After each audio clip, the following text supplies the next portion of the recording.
Yeah, turn right. Okay. So, all right. So we're just going to go ahead and start the interview. So, all right. Well, my name is Manuel Scamilla, and today is April 4th at approximately 3:36, and we're here for an oral history interview with the Santa Ana Public Library. Sir, can you please introduce yourself?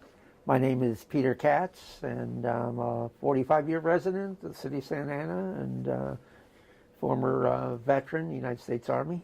And right now I'm retired from the Postal Service, and I just involved in community affairs, and I'm in the process of raising the $28 million I need to build a war museum for the Vietnam War in the city of Garden Grove. And I'm also on a committee of a bunch of veterans. We're pushing Assembly Bill 1453 to create a veteran cemetery, state veteran cemetery in Orange County, possibly in the city of Irvine. So I've been very busy, involved in lobbying all 34 cities to endorse this state resolution. All right, well, can you tell me a little bit about your early life? I was born in Monticello, New York, where Washington Irving wrote The Legend of Sleepy Hollow, and just a short drive to West Point. And children were taught that if you were late for supper, that the headless horseman might get you, so it was a way of disciplining children. It was a beautiful part of the country, and up in the rolling hills and in the mountains, but there was no way to make a living there unless you were born into a job. But it's very beautiful. I mean, it has all the four seasons, unlike Southern California. But it was the winters. I mean, when New York City got 3 inches, we got 23. So if it was 20 in New York, it was 20 below where we were at. And it was only 100 some miles north of the city. So, when my grandfather died in 1963, my dad was working in New York City at the time, and he was raising myself and my two brothers by himself. And so we had to move to the city, closer to his job. And so I went to high school in New York City, one of the roughest high schools in Queens. And but I vowed that the day I graduated, I was going to get away from those cold winters. And I hitchhiked to California and never looked back. Wow. You covered quite a lot there. So for those that aren't really, familiar with that area that you grew up in, like, what are some of those childhood memories that you had of, like, growing up in those rolling hills? Children, I mean, they entertained themselves. You went out in the morning when you didn't have school. You played cowboys and Indians. You made your bows and arrows out of string and a tree branch. You rode your bicycle. Nobody worried about kids. I mean, you bobbed for apples around Halloween, and, we had a Halloween parade in the town where I grew up, and it was mostly about 300 people in the wintertime. In the summer, it was like 3,000 or more, because a lot of the rich people from the city sent their kids up for the summer to the country resorts. There were a lot of lakes there, plenty of fishing, a lot of deer, wild animals. And we lived, like on an acre of land. Every house had plenty of room. And so kids, you didn't worry about kids watching TV. There were no TVs. You didn't have no reception there. And so we grew up playing outside all our life, baseball, basketball, ice skating, roller skating, bicycling. So we didn't have a lot when we were kids, but those kind of toys, sledding, tobogganing. I mean, that was a lot of fun, learning how to ice fish and, hiking in the wilderness. And so it was a beautiful country. And in the spring, the wildflowers, in the summer, beautiful blue skies with clouds, and then you had all the leaves turning color. In the fall, we had a lot of birch trees with the white bark. But the winters were brutal. I mean, there were times where we had to climb out the second-story window to get out of the house, and there was like 2 weeks of built-in snow closing days when there were snowstorms, schools closed. And so if they closed, it was taken from your summer vacation. So you stayed in school longer, so at the end of the school year. So they made up for it, in other words. But it was a lot of fun when you had a test and you didn't study, and then they closed the school the next day, so you got an extra chance. So, but toasting marshmallows in the fireplace, building igloos, kids find ways, snowball fights, and going with your parents, driving around, snow country, going on picnics and stuff. So it was a fun time, and parents didn't worry about kids, So I enjoyed my childhood, and kids today, they don't have the immune system that we had because we were always outside. Now, you said that you, I guess, grew up close to West Point, or was it close? It's along the Hudson River. Yeah, it's just north of New York City. Actually, when you go from New York City upstate, you have to cross the George Washington Bridge into New Jersey, and then you go through part of Pennsylvania and then back over the river into New York. Because New York is actually an island. Was that one of your first introductions to the military, or maybe it influenced your future direction towards service? I did go on a tour of to West Point with my grandparents and my dad. And my dad served in World War II, and he took us to. They used to have Navy Day in New York with all those ships tied up at the harbor, and of course they were free tours. And he always was looking for ways to entertain his kids without it costing them much money, So we climbed on battleships and stuff. And then, I grew up listening to my dad's war stories. He was one of the first soldiers on Omaha Beach on June 6, 1944, and fought his way all the way through the Ardennes Forest to the Battle of the Bulge into the Rhine to help defeat the Nazis. So, I knew about service in the military. How it's not as glorious as you see John Wayne in the movies, But in those days, you got a draft notice. If you were 18, you had to sign up, and if they called your number, you had to show up. And so I turned 18 the year I graduated high school, and I got a draft notice, but I just threw it in the trash. And that's why I'm going to California. They ain't going to find me out here. And, I just delayed it for a year and a half. They found me because I got a job working for the government eventually, and they were going to fire me if I didn't join the military. So my dad and I, we sat around the dinner table, and it was all kinds of possibilities going through your head. Do I really want to go fight this war? Do I want to run away to Canada, or just simply not show up? All those things, because it was a very tumultuous time. It was not just the Vietnam War. You had a civil rights movement or riots in the street. The Ku Klux Klan was here in Tustin, burning crosses on people's lawns. The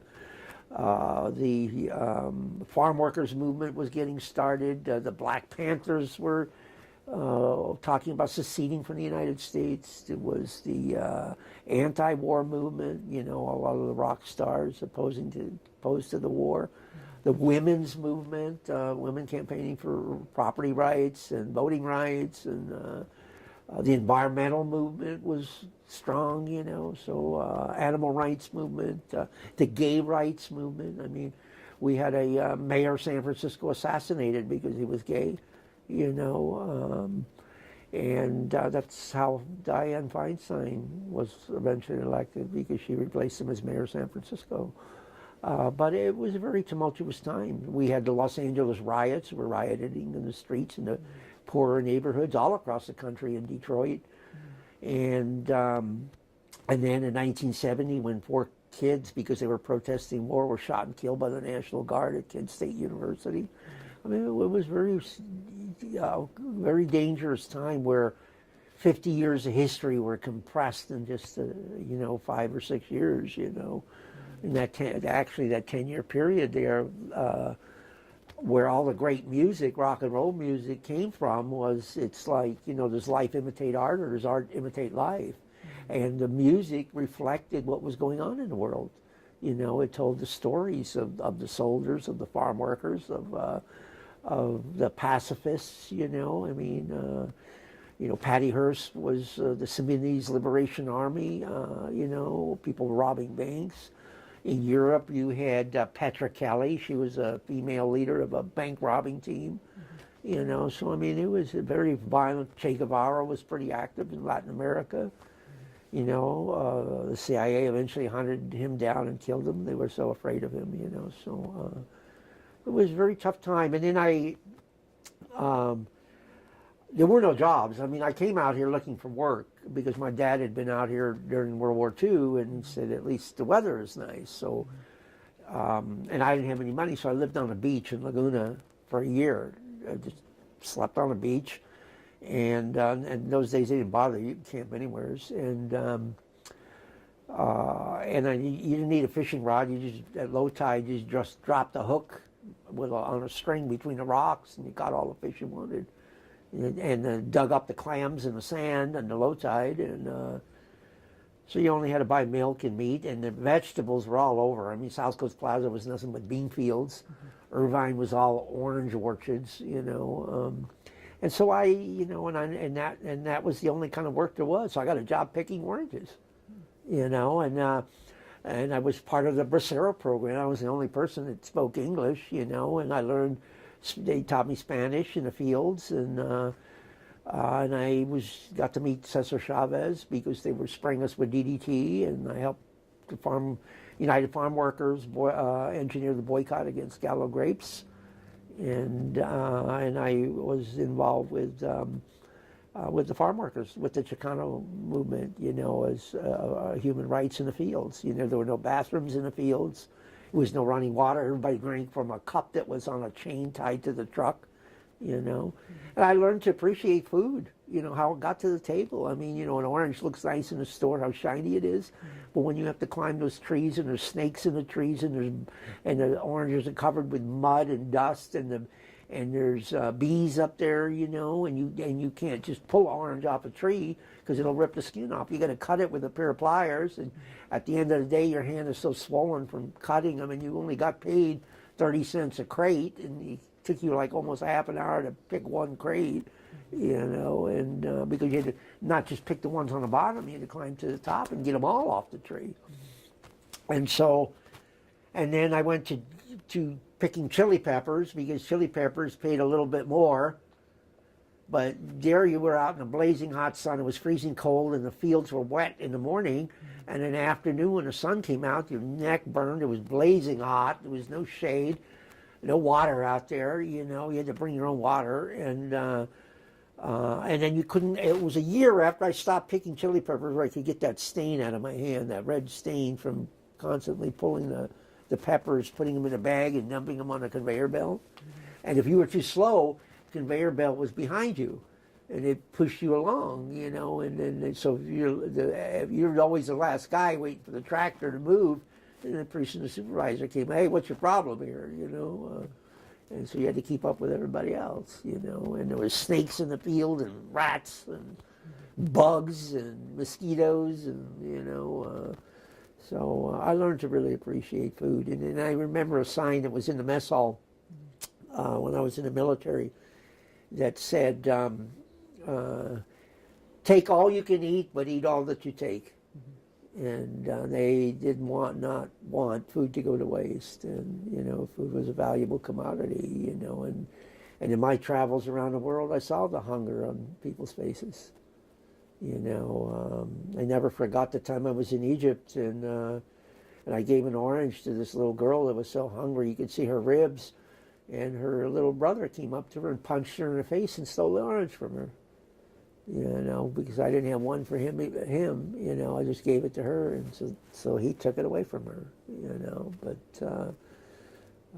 so I learned the value of what it was meant to have food in your mouth and food on the table, and not to be hungry, and a roof over your head. And one thing also the military taught me, the military was integrated at the time, and but you had people fighting for segregation, you know, keeping black kids out of and Hispanic kids out of the schools, you know, and I learned that people's skin color and their religion didn't matter to me, you know. I mean, people were all the same on the inside. They wanted the same things. And it was bigotry and hatred and stupidity and lack of education that isolated people, and that's what America was becoming. And you kind of question, why? What are you fighting for? You're fighting for people to be free in Vietnam from communists, and we didn't have no freedom at home. You asked a Hispanic soldier to fight and put his life on the line and come back and not grant him citizenship, and he made one mistake and he gets deported, and black kids, they came back and they couldn't find jobs, there was no work, there were no jobs for them, and then if you came from the South, it was even worse, I was in charge of a burial detail in Florida. This kid was killed. He was a high school football hero. It was in Okeechobee, Florida. And he, when the family found out that I had a black trumpeter, they refused to go ahead with the funeral. I had to go find somebody that could play trumpet that was white that would fit in his uniform to go ahead with that funeral. And I was arrested in Jacksonville, Florida for drinking out of the wrong water fountain because I wised off to the police officer. The sign said for colored people only, and I saw all of a sudden, I'm not thirsty. And he said, what are you, being a wise guy? Your fountain is over there, go drink out of it. And I said, I'm not thirsty. He says, I think you're a wise guy and you're going to spend a night in my jail and you'll see how you like it. And so that's what I grew up in, and then so when I got out of the service, I kind of questioned it, and I understand some of these kids coming back from Bahrain and from Afghanistan and Iraq and how they killed women and children and trying to come back and adjust to civilian life and deal with that. That's not easy, to go from shooting a gun to writing with a pencil or opening a book, and some soldiers never get over it, And the military doesn't deal with the mental health issues of soldiers, and neither does the court system. They stigmatize people. They take their guns away from them. They do everything to humiliate a person when they come back and adjust to civilian life, and you may not even be in combat, but you see some horrible things. I saw kids being set on fire with napalm that was dropped from the sky.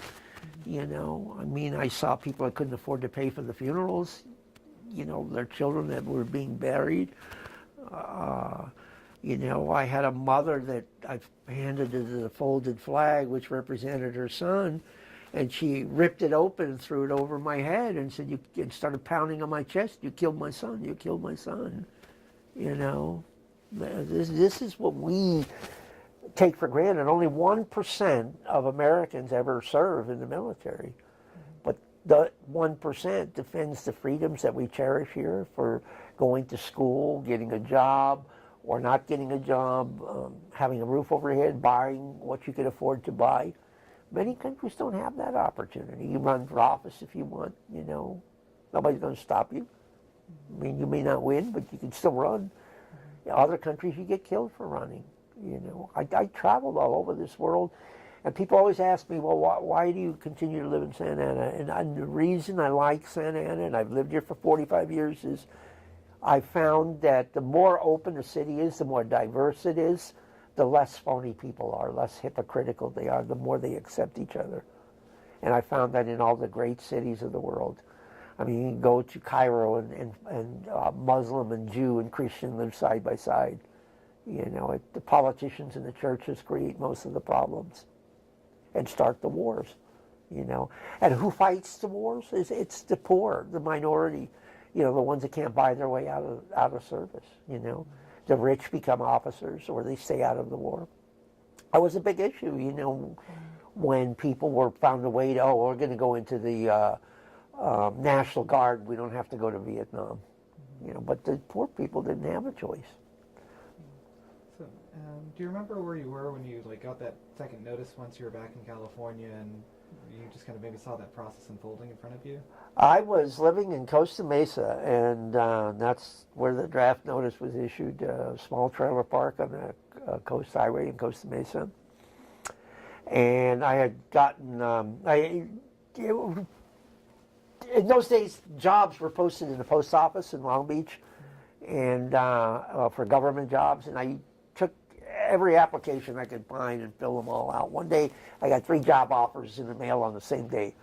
So I took the one that hired me the first. The post office called me on a Friday morning and said, "Can you come in this afternoon for an interview?" And the postmaster asked me, "How much sleep did you get last night?" And I said, "I feel pretty good." He said, "How about starting at midnight? If you pass the background check, we'll hire you."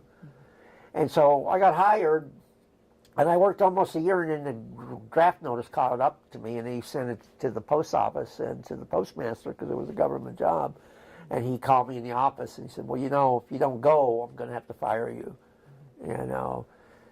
So I talked it over with my dad, and he said, "Well, you could go to Canada and run the rest of your life. You could do whatever. I can't tell you what to do. You're 18. That's your decision. But whatever decision you make is going to follow you all of your life. What I can do is offer you some advice. Go see what they have to offer.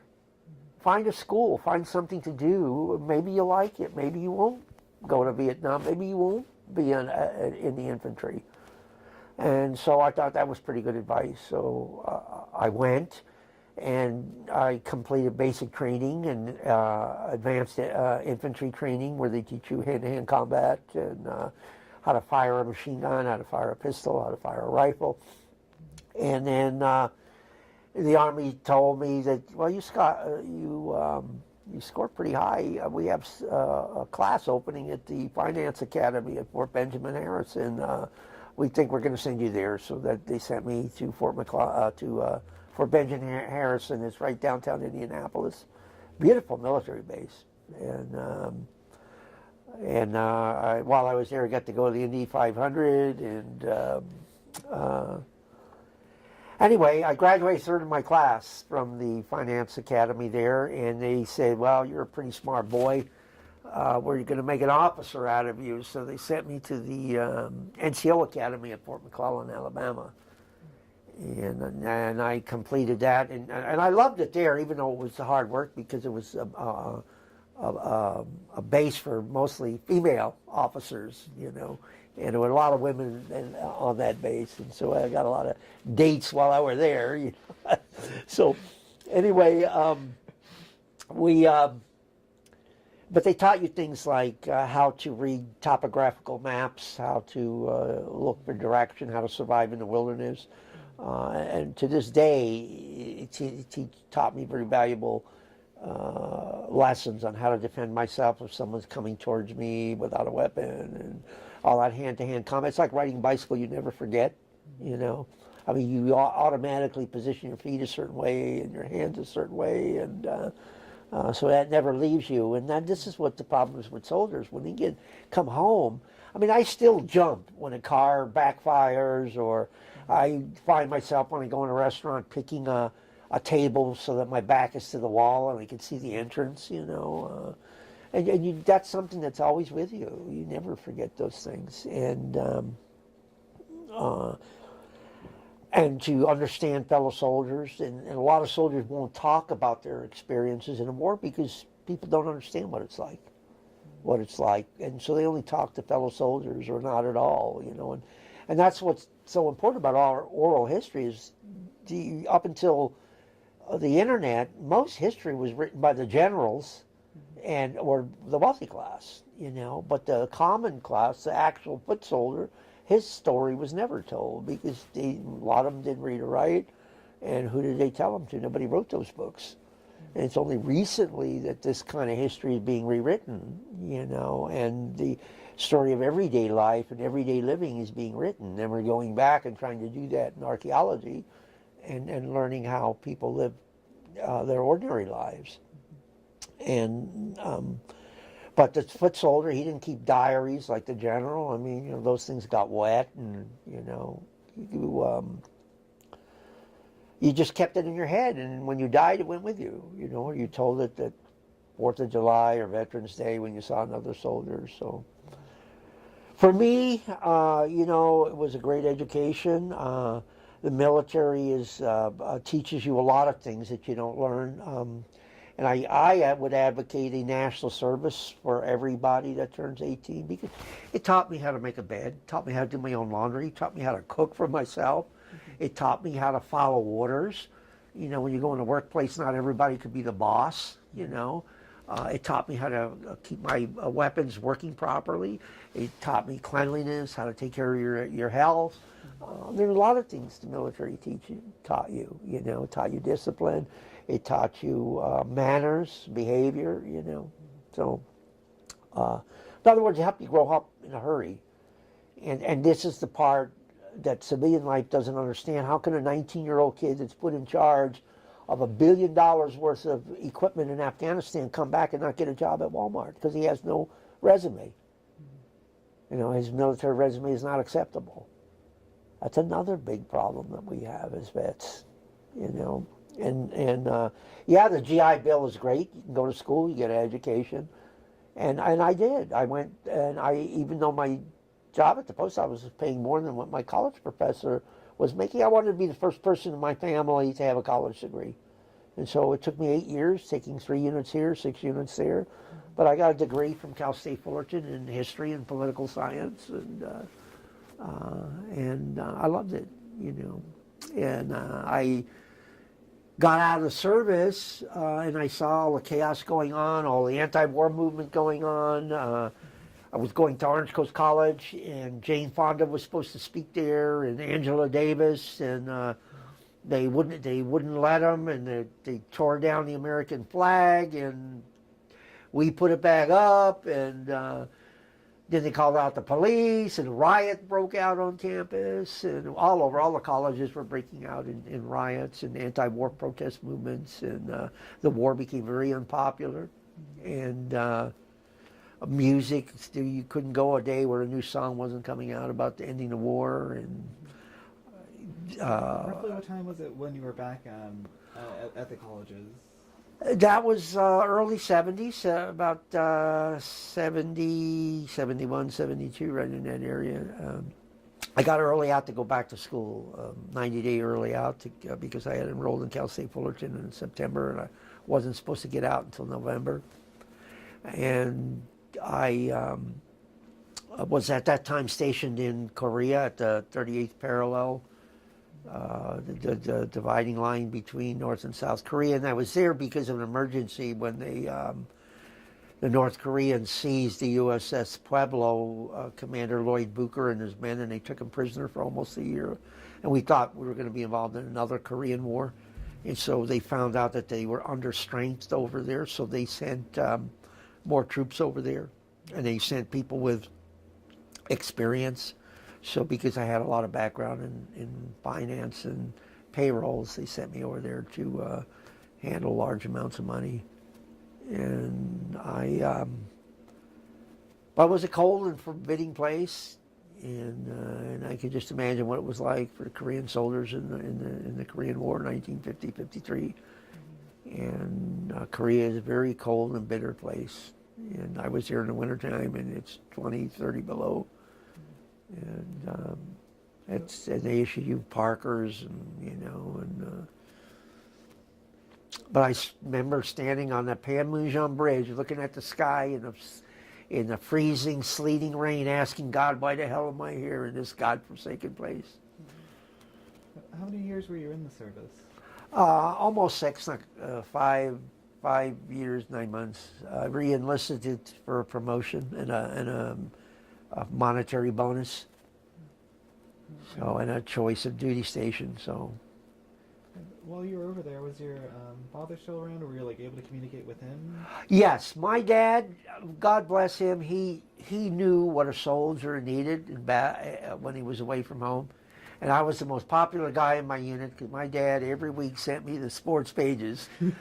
And that was the most read piece of newspaper that was passed around the barracks. So it was all the ball scores on it. So yeah, those, and he always wrote, letters, and he wasn't a writer, but he always told me what was going on, little trivia stuff in the news, and it just made my day when I got a letter. And I think when a soldier, they don't call your name, there's no letters from home, it's a big dejection, and little packages with cookies and shaving stuff and all this stuff, that means a lot to a soldier out in the boonies, And even though the military provides, they don't provide you the little things, like a new deck of cards and, card games. When they started on Friday night, they continued all the way into Monday. It's like all night long people were playing cards. But I was stateside. I was also in charge of burial detail. I was in charge of 28 funerals. I was the officer that presented the flag to the widow and made sure that the ceremony, the burial, went off without a hitch. I had my men do the 21 gun salute, and the pallbearers that brought the casket and folded the flag, and the triangle was handed to me, and I was the one that presented it to the widow. And so those were very, very moving moments, seeing the children that were left behind and the widows that were left behind, and the mother that jumped into the grave and broke her leg, and then the ones that were during spring break in Daytona Beach, where there were no hotel rooms. We slept on the floor of the mortuary. Was another funeral in St. Petersburg, and our plane caught fire. We thought we were going to our own funeral. The engine died on us, and but the pilot was able to bring the plane down, but it was just a very small plane. When I was overseas, we were on a money run, and our plane got hit with ground fire, and we hit the tree line. We crashed through the trees, but the plane didn't go down, so I was lucky there. And is that what the money run was? Was ferrying money out to the troops in the field. I think I had $3 million. They gave me $3 to $5 million with one bodyguard and one pilot, and it was my job to get it from the bank to the field. So, and no excuses why I didn't get there. So, but I did my job, so I got a promotion out of it, and I came out without a scratch, and unlike a lot of soldiers, and I took advantage of the benefits, the VA benefits. I was able to buy a home and keep my job and go to school, and and I was single, and I had started partying and having, like young kids do. I mean, it was a lot of great places here, that were. The beach was free, you can park along the coast. There were no meters. I mean, the Golden Bear in Huntington Beach, we went there on a Saturday night. You met all these singers like Hoyt Axton and Linda Ronstadt, Glenn Fry, they all used to hang out there on Friday, Saturday night, sing their music before they became famous. It was nothing but peanuts on the floor, and they came down, had a beer with you, and so Orange County is a lot different. South Coast Plaza was nothing but bean fields there, and Santa Ana was a dusty town. 4th Street was dangerous. Nobody went down there, With a lot of bars and strip clubs, and people every Friday and Saturday night, somebody was getting killed on 4th Street, in one of those bars. I mean, they had some raunchy bars here in downtown Santa Ana back in the 60s. Can you talk a little bit about those? Well, in those days, I mean, that was another thing. The sexual liberation movement, swinging. There were porn theaters, and there was X-rated movie theaters showing pornography, because that was a big thing. And these porn stars would come down to the theaters here. There was one here in downtown Santa Ana, and there was one up on Beach Boulevard. As a matter of fact, Santa Ana still has a nude club, the California Girls on Harbor Boulevard. Mm-hmm. And it has a 100-year lease. They did away with nude clubs, but because of their lease, they're still in existence, But all of 4th Street was like that, I mean, porn shops, gay clubs all along Garden Grove Boulevard, Memory Lane, in that area. There was just nothing but was gay hookers, gay strippers,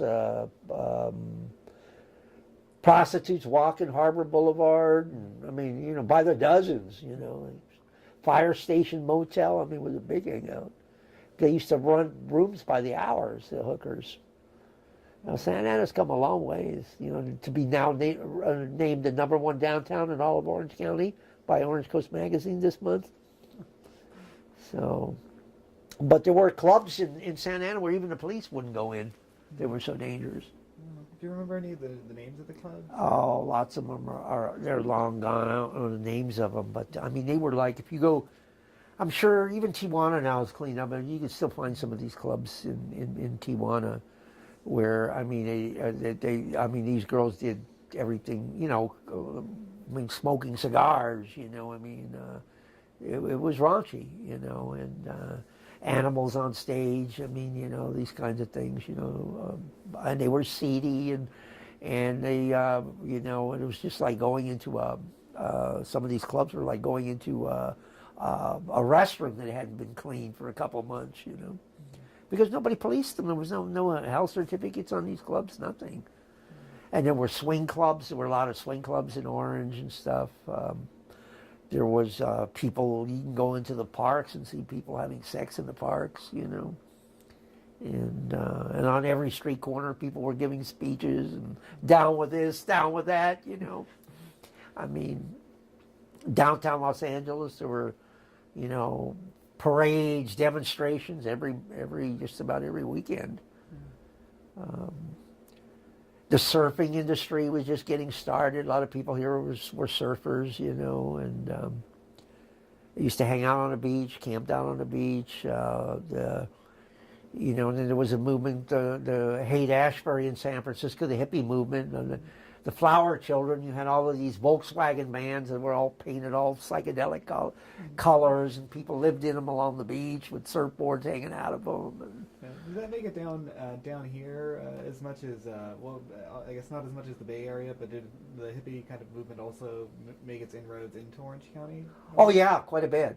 Yeah, I'm all, you know, and of course you had your little areas like Newport Beach and Corona del Mar had nothing to do with it, but pockets of Santa Ana, you know, and Orange, you know, and Huntington Beach, where, you know, you had people. And of course, there was a big famous Supreme Court case in Laguna Beach where this guy was arrested. He made bathroom curtains out of the American flag, and they arrested him for desecrating the flag. And the Supreme Court said no, that they reversed it, saying that that was a form of free speech. You could make anything you wanted out of the flag. So, and it was kind of equated to, you know, the famous German philosopher Nietzsche once said, long before Hitler was born, he said, "He who burns books will eventually burn people." You know, and there was a very famous book, Fahrenheit 451, that was written about a society that burned books. You know, that you were not allowed to own books. It was against the law. And it was named Fahrenheit 451 because that's the burning temperature of paper. And so, but on the campuses, you went to the college campuses, they were very controversial, they were very interesting. I mean, you were required reading was Mao Zedong's Little Red Book, Hitler's Mein Kampf. People were studying all kinds of philosophy because we were questioning whether this was the right form of government, you know. And there were people, the Black Panthers wanted to secede from the United States and create a black nation in America, you know, in places like Oakland and Detroit. Detroit burned, you know. Chicago had riots, you know. Philadelphia. I mean, all over there were riots in Miami. I mean, the Cubans rioted in Miami. There was an anti-Castro movement in Miami. And then there were the supporters of Che Guevara, the La Raza movement, you know, of establishing a new Mexican order here in Southern California. I mean, La Raza was big on campuses. There were a lot of clubs, you know, and in 1970, I had the opportunity to study at the University of the Americas in Cholula, Mexico. So I learned a little bit Spanish, and I lived there that summer and got to see quite a bit of Mexico, and I saw all the reasons why people were coming to the United States, you know, and then one thing that the military taught me, it gave me a yen to travel. Every summer, I got 6 weeks of vacation for the post office. I was single. I'd take them all at once. I'd go overseas someplace. And if I could get there, I could figure out how to pay for wherever I went. So I hitchhiked all over Europe. I went to Belfast when they had the barricades there. People always ask me, well, where have you been? And I say, how many people do you know that that climbed the pyramid, touched Lenin's tomb, stood on the Berlin Wall, went to was in Moscow and St. Petersburg and London, Paris, Rome, Athens, Cairo, So I did it when I was young, and I really enjoyed every minute of it. I spent a lot of money on traveling, and of course I was single, and I never thought I was going to get married. And then when I was about 15 years ago, I met my wife. She was planting flowers across the street for a neighbor, and 2 dates at Starbucks, and we decided to get married a year later. And her kids were grown up, and I had no kids, and my dad had passed away, and my brother passed away, and so I said, well, I got some money. Let's go get married. Let's go have fun. And we got married in Jamaica, and we spent 6 weeks in the Caribbean, sailing the Bahamas on a sailing ship, and we had an awful lot of fun. And we're still married, and we have a lot of fun together, and we just do simple things and just enjoying everyday life, and staying healthy. And I'm, like I say, I'm involved in community activism. I'm a member now of the Comlink board that oversees all 64 neighborhoods in Santa Ana. I pushed the Garden Grove City Council into creating a board and to build a Vietnam War Museum in the city of Garden Grove. A bunch of us veterans got together. We're trying to push the city of Irvine to create a veteran cemetery at the Great Park. So I am part of the Freedom Committee of Orange County, which represents all veterans of all wars. It meets once a month in Costa Mesa, and our job is to teach the lessons that freedom is not free, that somebody has to make the sacrifice so that we have our constitutional rights. And it's part of the Living History program in the Newport Mesa Unified School District. And so it's a wonderful program, and I think our children have to learn the lessons of history, so that we're not condemned to repeat them. And, when I was growing up, it was all a rage of nuclear bombs happening, and people were building bomb shelters, and, people were fighting for rights to vote, rights to own property, right to have an abortion. Women were not allowed to be in positions of power. Women were fighting for jobs in the police department, the fire department, the army. It was not an easy time. Women today still only get paid 70% of what a man does, on average. And the gay rights movement today is just beginning to look for their rights. But back in the 70s, their clubs were burned. They were persecuted. People were gasoline was poured on them. They were shot at. Do you know of any incidents like that happened in the county? Yeah, in Orange County there were quite a few. I don't know offhand, but I know in San Francisco there were riots in the Castro district. In New York there was riots, Fire Island. Orange County here, gays were actually run out of town, but there were a lot of gay clubs in Garden Grove, along Garden Grove Boulevard on the edge of Santa Ana. And they had, as a matter of fact, they had a kind of code because they couldn't really, they used to have like a color code system of different colored hankies hanging out their back pocket, what kind of sex they would engage in. And that was kind of like a kind of symbol that was used to communicate. And when I was in the Soviet Union, I saw prostitutes use that kind of symbol because prostitution was illegal in the Soviet Union. And they would put prices with magic markers on their hands, and they would flash them across the street. So if a police officer saw them, they would have a head start to run, because they would either beat them up or throw them in jail. And here, even in Santa Ana, there was such a bad hooker problem that they tried for a while there of taking their clothes away from them when they arrested them and giving them brown paper bags to wear when they released them. And then the court said that was too humiliating and that they had to put a stop to that. That happened here? That happened here in Santa Ana. Yeah. And when I worked in the fields, a lot of it were mostly Hispanic men that came up from Mexico because there was no place they couldn't bring their families. There was no place for them to live. There was no housing for these people. They slept in the field, or if there was housing, there was no restrooms, no place to go, you know.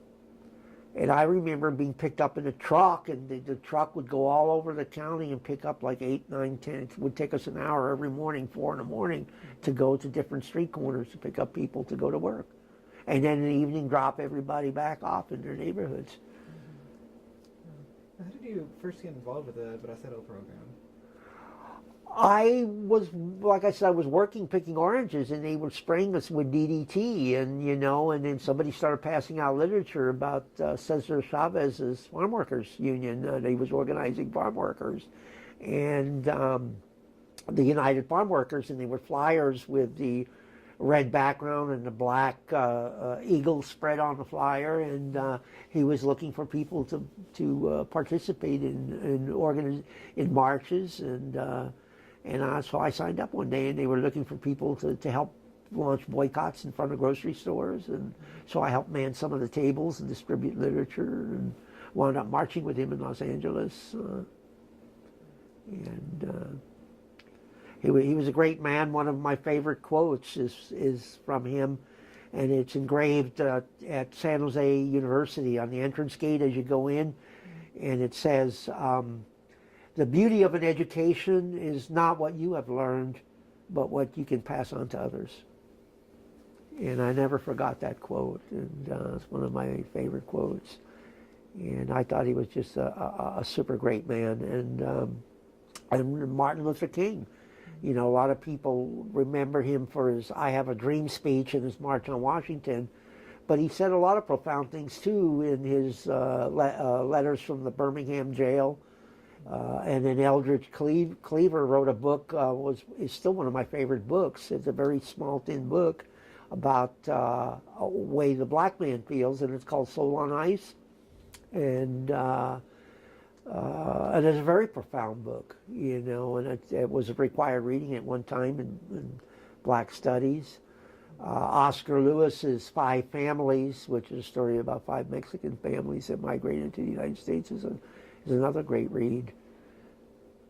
I remember when the Martinez bookstore opened over here. I thought that was a wonderful, wonderful idea, and how he struggled to build his bookstore and to educate people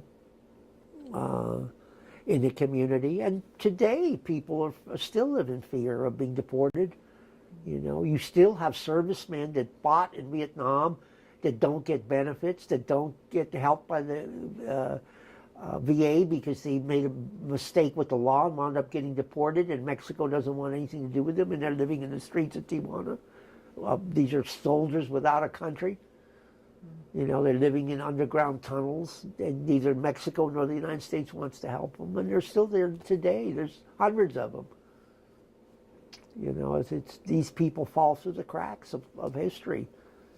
And I've talked to many people. Nobody seems to care or know or want to care, you know, about these individuals. You have today children where the father is deported, but because a child was born here in the United States, the mother gets to stay with the children, and the father gets deported. So we're breaking up families. How are you serving this family? So the mother winds up going on food stamps because the husband's got no job, there's no income coming in. So I sympathize with people. And the migrations today are not so much from Mexico, because the Mexican economy is coming back, but they're from El Salvador, Nicaragua, Guatemala, Panama.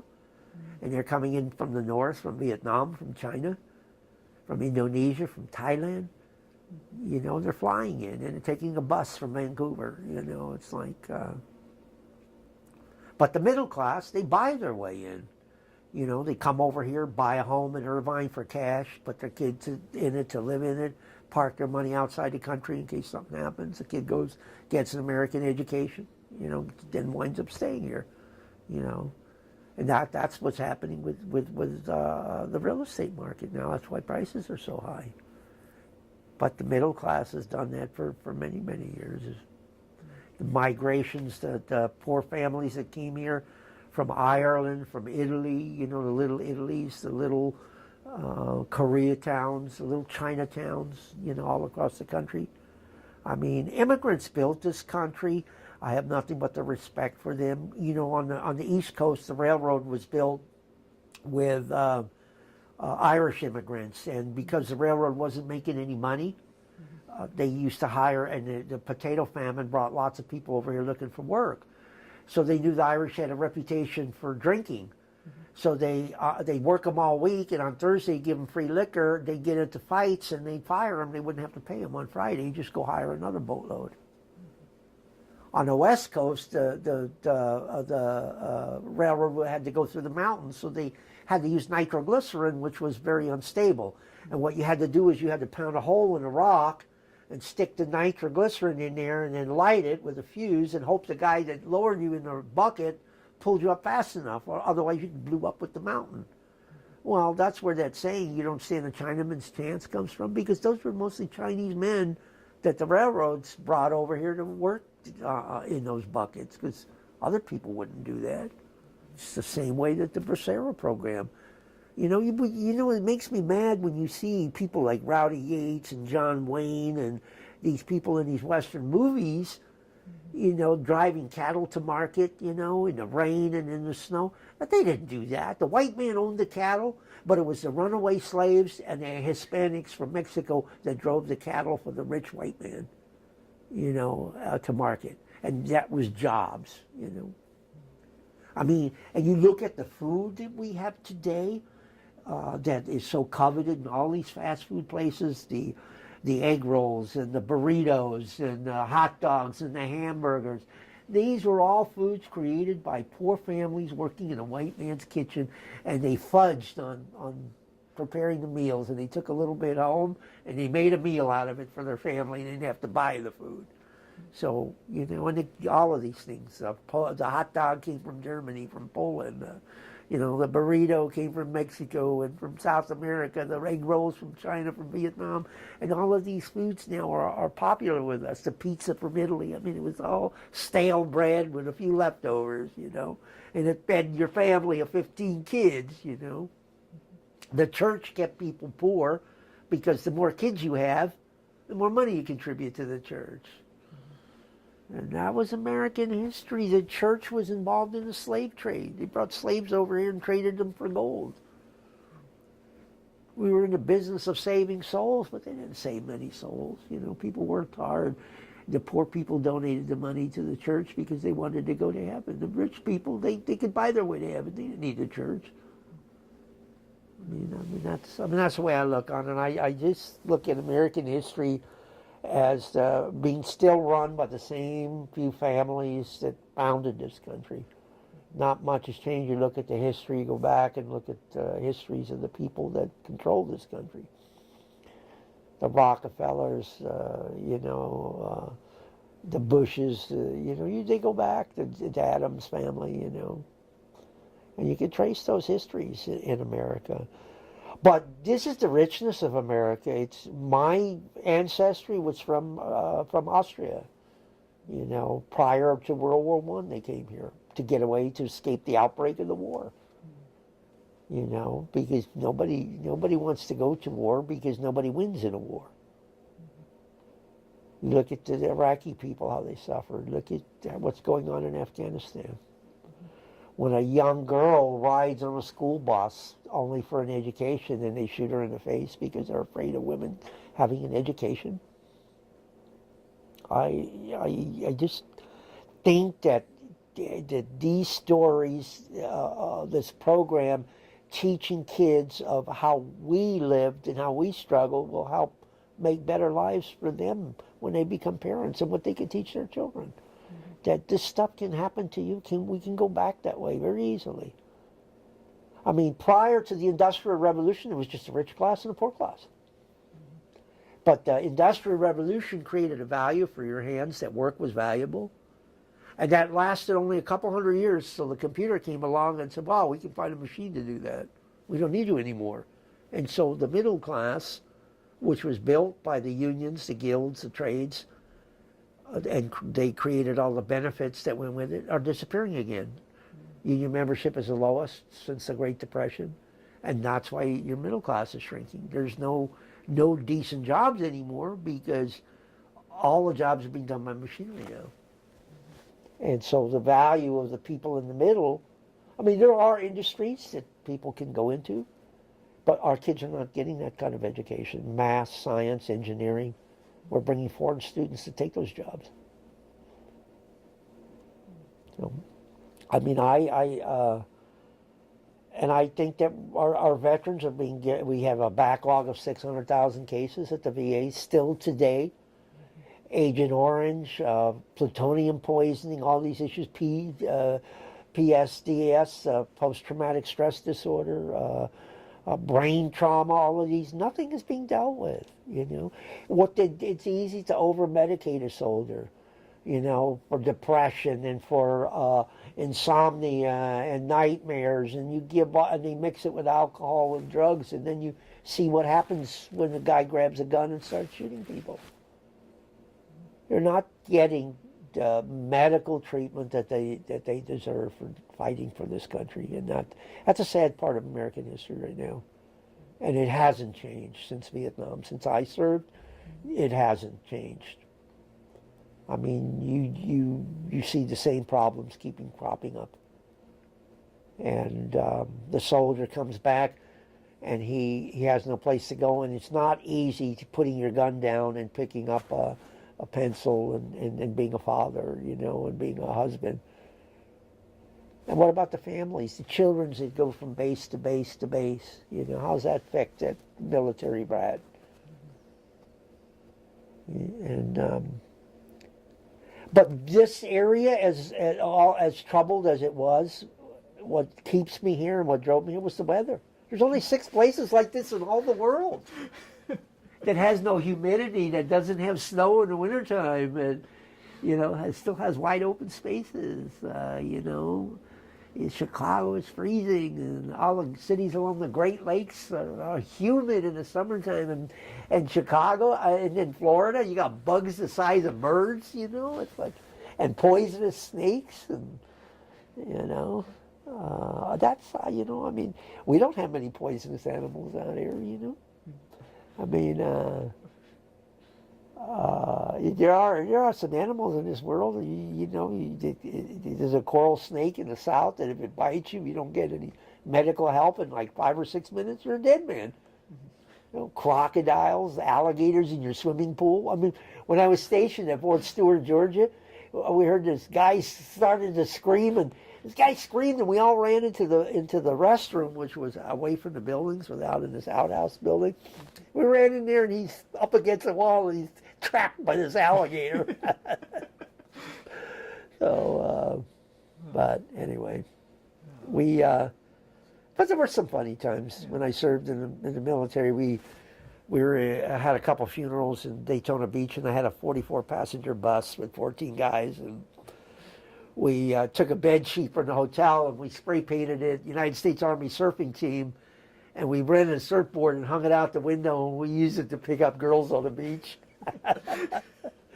So, I mean, I've had a lot of fun here, you know, in California. And, you know, life goes, any advice I could give to young people, live it while you're young, because life is so short. Don't worry about the small things in life. You can't take that stuff with you, and you know, and life goes by very fast. You know, I still remember I was just 18, you know, and you can't do all those things that you used to do, you know. And I'm going to be 67 here in May, you know, and I still feel young, but, you know, you can't do the things you did 50 years ago. And my dad used to say, when I turned 40, and he used to say, you just wait till you get to 50. You think you're so smart now, you can do anything you want. You're invincible. You just wait. You'll see when Mother Nature catches up with you. You know, and it's true, you know. Gravity takes over, your stomach sags, you know. You're out of breath when you go out for a walk. You look for the closest parking space, you know. It's like, but, you know, I mean, you know, I often wonder why I'm still here. You know, I've had some close calls in my life, you know, and every day I hear on the news people getting killed in accidents and stuff, but I I bought a brand new car. It was Mustang Mach 1 when I thought I wasn't going overseas to Vietnam. I bought this car. And then when I got orders to go overseas, I had 3 days to get it home. It was 69 Mach 1, only had 1 mile on it when I got it from the railroad. I paid $2,100 for it. The biggest engine in it was 429 Cleveland engine. It was cherry red with a black hood, spoilers on the back, 4-barrel. And I had to get it home, and didn't have any sleep, and I fell asleep on the Oklahoma Turnpike doing 100 miles an hour. And that car ran off the road and went down into a gravel wash, and it was a vibration from the gravel that woke me up. And of course, the windshield's all covered with dust. I couldn't see a damn thing. I don't know where the hell I was. The only thing I could think, this car's going to roll over because I'm on an angle. So the only thing I could think of was slowly turn it back towards the road and take my foot off the gas and just pray, and that the car would stop before it rolled over. And but it was going so fast, it shot right back up on the road. So it taught me not to drink and drive, and not to be sleepy when I drive, and so knock on wood, 45 years of driving, I've never had an accident. So and only 3 chintzy tickets in all those years. So, but to make a long story short, no, I used the GI Bill to go to school, bought some property, and did some investing. Retired early from the post office.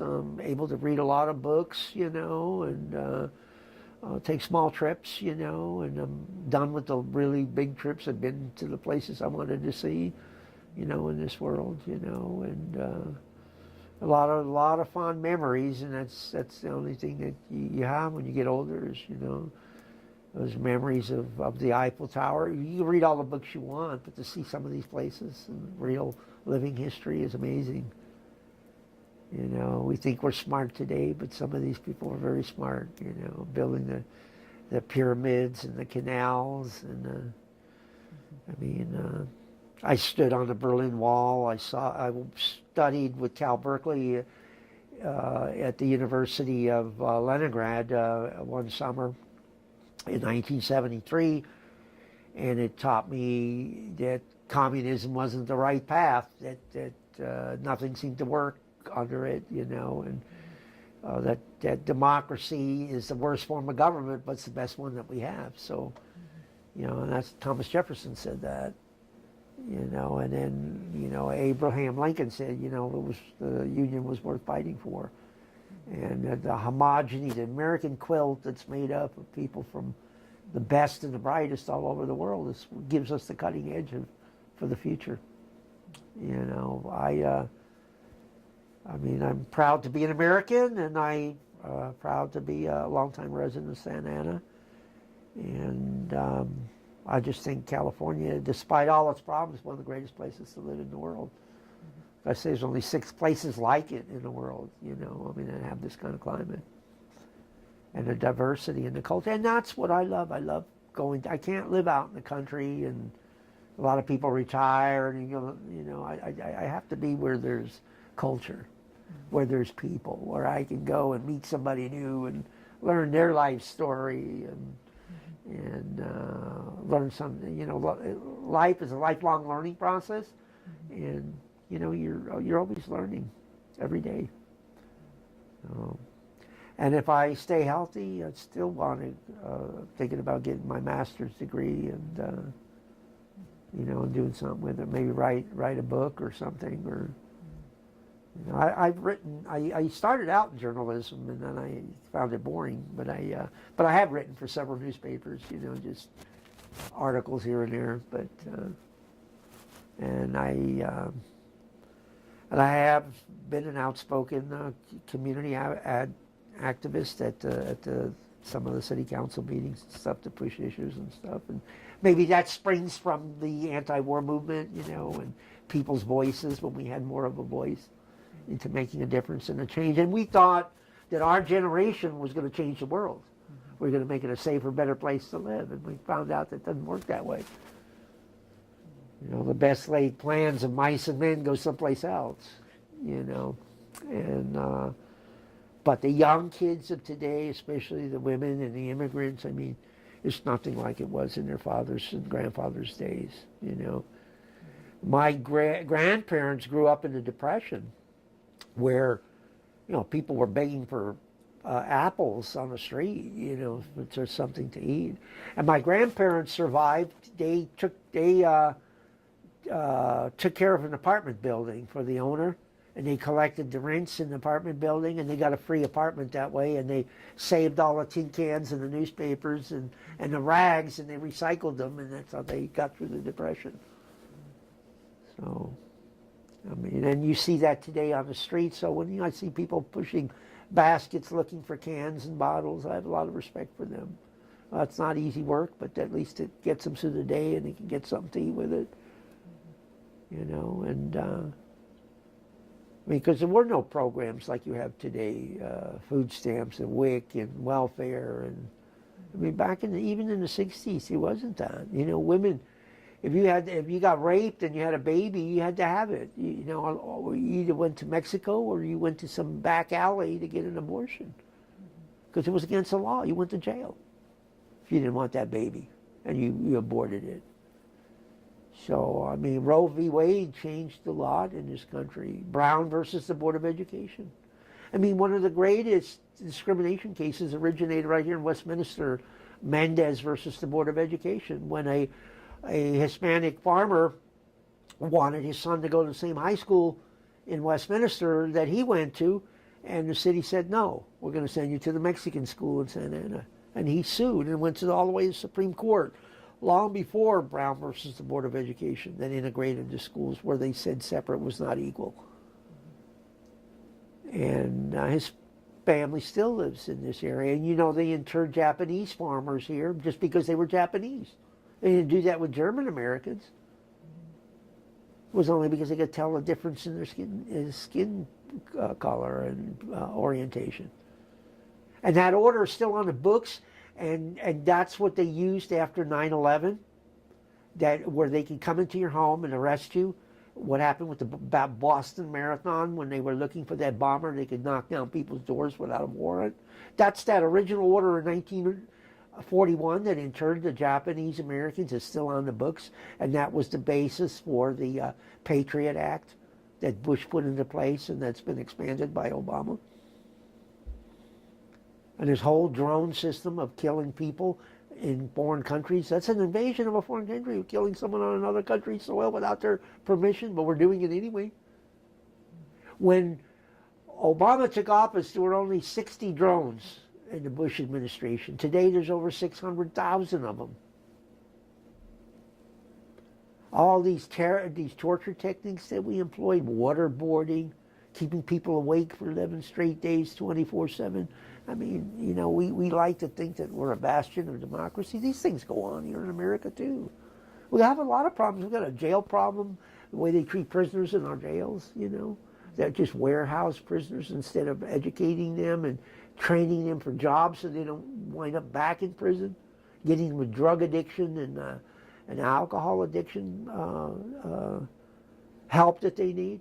I can take you to Santa Ana jail right now, and you can go in some of those cells and you see them making moonshine in there. Where they take the fruit from the oranges or the apples, and then they hide them under their bed until they rot, and then they heat them in the showers and they make a wine out of them. I mean, and the guards know that. I mean, it's just a game that's played. So, I mean, so you guys, young people, I mean, stay in school. That's my advice. Get an education and try to make some of these changes. Change comes very, very slowly. History doesn't change overnight. It takes sometimes centuries for some of these things to change. And then if you don't stay vigilant, we wind up going back the way we were. I mean, what happened on 9/11 going to happen again. Going to be worse. Going to be sarin gas in the subways, or someone's going to drop a nuclear bomb. Who knows what happened to that plane that disappeared? What if somebody's going to fly it with a nuclear weapon on it into one of our cities? It's crashing in the street in the middle of the city somewhere. You know how many people that would kill? So military has to be constantly on vigil. I think this morning they apprehended a bunch of people trying to come off shore in Santa Monica from a boat. I mean, these were immigrants. I don't know where they came from, but they were apprehended in a leaky boat off Santa Monica. So we have the Coast Guard, we have our National Guard, and we still have 40,000 troops in Korea today, 65 years after I was there, you know. I mean, 45 years after I was there.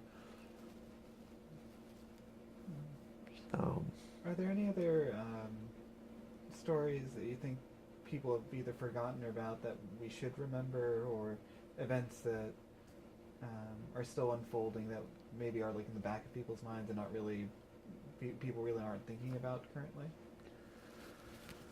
I think that one of the sad things I see is we don't, because the internet has homogenized our lives.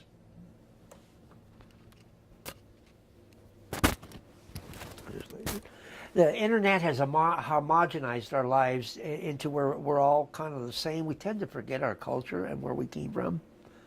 And now that cremation is cheaper, people don't bury people. So cemeteries used to tell a history of generation after generation. And today that's kind of lost. You can't go anymore to a cemetery and look at history and see how many kids somebody had, or you have to go to the internet to do that.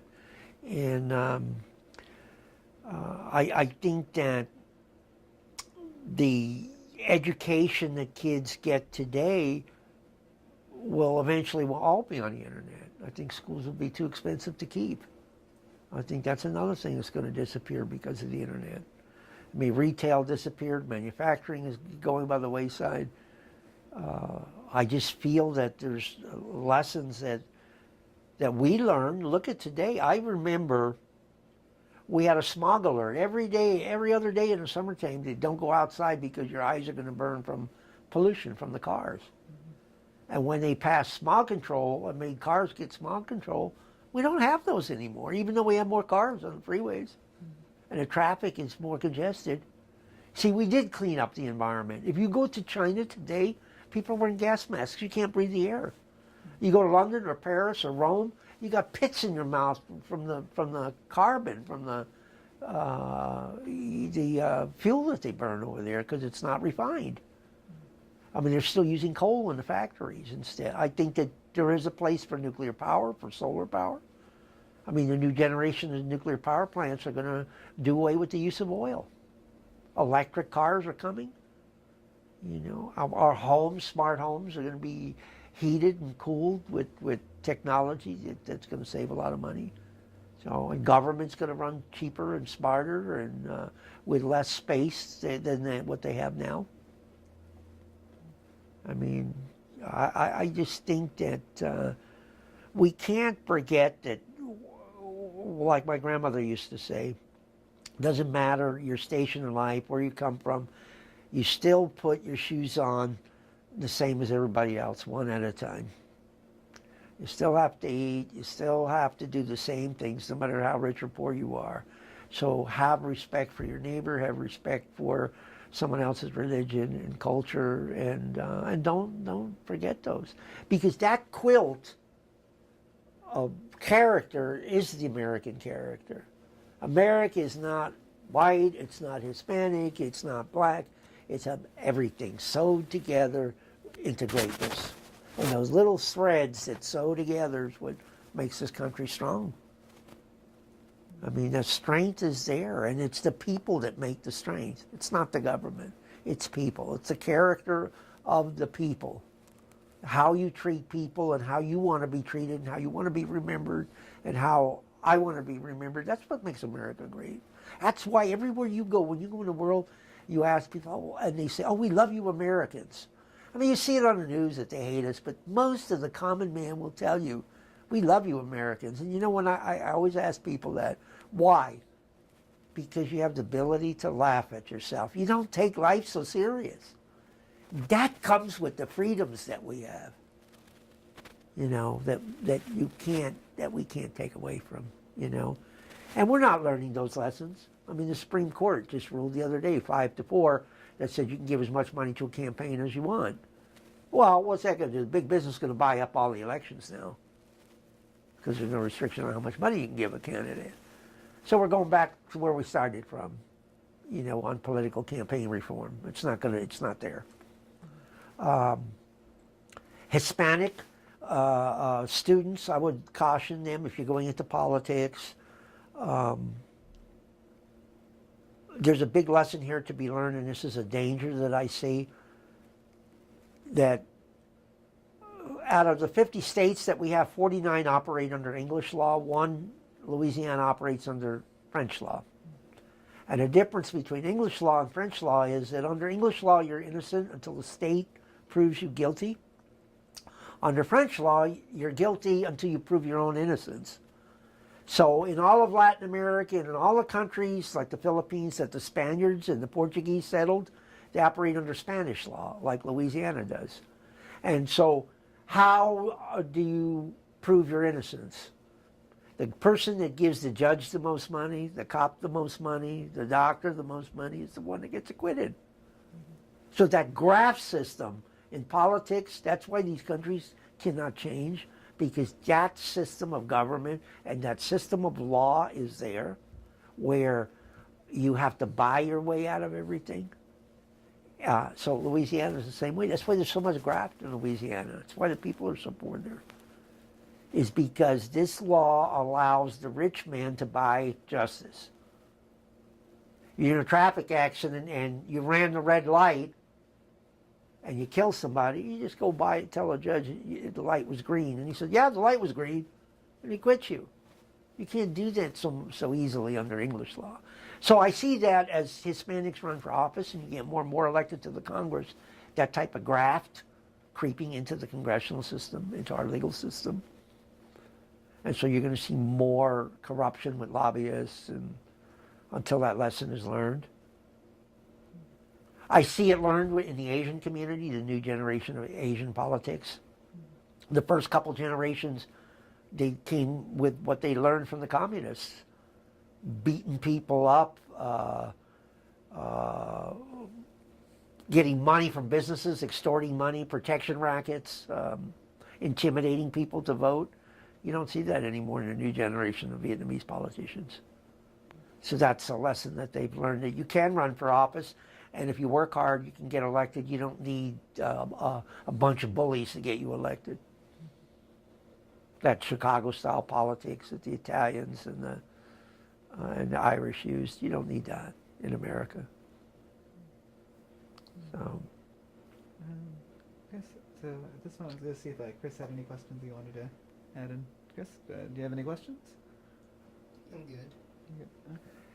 I mean, and you as an interviewer, what is your reflection on history? You're much younger than I am, and I mean, it was an exciting time that I grew up. I mean, it was really exciting. I mean, it was just, you never knew what was going to happen the next day.